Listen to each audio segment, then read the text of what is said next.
د ویډیو له ټاپک څخه وړاندې لومړی تاسې دا تصویران وګورئ. ګرانو ملګرو، د موبایل په سکرین چې تاسې ته کوم تصویران ښکاري دا د اے آی په مرسته جوړ شوي دي. پر دا ویډیو کې تاسو سره ټوله طریقه شیر کوم چې څرنګه کولی شو د اے آی په مرسته خپل ځان دپاره ښکلي تصویران جوړ او ډیزاین کړو. له پیل نه تر پایه ویډیو وګورئ. انشاءالله له دې وروسته به تاسې خپل وخت په دې نه ضایع کوئ چې خپل تصویران څرنګه او په کوم ډیزاین کې باید جوړ کړم. ځکه ملګرو طریقه خورا اسانه ده. راځو ټاپک ته وخت ونه نیسم. که چیرې زموږ دا ویډیو معلوماتي وي یو لایک ورکړئ، چینل سبسکرایب کړئ، زموږ د ملاتړ دپاره یو ښه کامنټ وکړئ. راځو د موبایل سکرین ته. ګرانو ملګرو، دې دپاره تاسې راشئ پر خپل موبایل کې د جیمینای اپلیکیشن را ډاونلوډ کړئ. که چیرې تاسې د اکاونټ جوړولو مشکل لرئ او نشئ کوئ خپل ځان دپاره په یاد اپلیکیشن کې اکاونټ جوړ کړئ، نو پر هغې باندې ما دا یوه ویډیو جوړه کړې چې لینک به یې زه پر آی بټن کې ورکړم. راشئ همدا ویډیو وګورئ او له دې نه وروسته د جیمینای اپلیکیشن اوپن کړئ. دا ډول یو صفحه ستاسو مخ ته راځي. په پلس اپشن باندې کلیک واخلئ، خپل یو تصویر انتخاب کړئ. په دې لاندې خانه کې دا یو پرامپټ ورکړئ او بیا په دې ایرو آپشن باندې کلیک واخلئ. د لږ ځنډ انتظار وروسته ستاسو تصویر جنریټ کیږي. د تصویر د ډاونلوډ دپاره په همدې خپل عکس یا تصویر باندې کلیک واخلئ. دغه لاندې آپشن کلیک کړئ نو ستاسو تصویر به ګالرۍ ته سیف شي.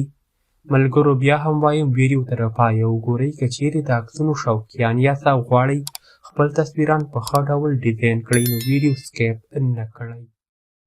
پر همدې ترتیب سره یو ځل بیا د جیمینای اپلیکیشن را خلاص کړئ. پر پلس اپشن کلیک واخلئ، خپل یو تصویر انتخاب کړئ. په دې خانه کې دا پرامپټ ورکړئ او بیا په جنریټ اپشن باندې کلیک واخلئ. د لږ ځنډ انتظار وروسته ستاسو تصویر په دغه رقم سره جوړیږي. بیا کولی شئ یا تصویر خپل موبایل ته را ډاونلوډ کړئ. په عکس باندې کلیک واخلئ. تاسو ته لاندې دا ډول یو آپشن درکوي سب ټو ایمیج ټو فون یا سب ټو ایمیج ټو ګالري. په دغه ترتیب سره تاسو کولی شئ یو تصویر خپل موبایل ته سیو کړئ. اوس راځو دریم ډول دغه تصویر جوړو. څنګه جوړیږي؟ یو ځل بیا زه راځم د جیمینای اپلیکیشن ته، په پلس اپشن باندې کلیک اخلم او دا پرامپټ ورکوم. ګرانو ملګرو، د لږ ځنډ انتظار وروسته دا لوډینګ اخلي او زموږ تصویر یو نوې بڼه غوره کوي. پر همدې طریقې سره یاد تصویر یو ځل بیا خپل موبایل ګالرۍ ته سیو کړئ.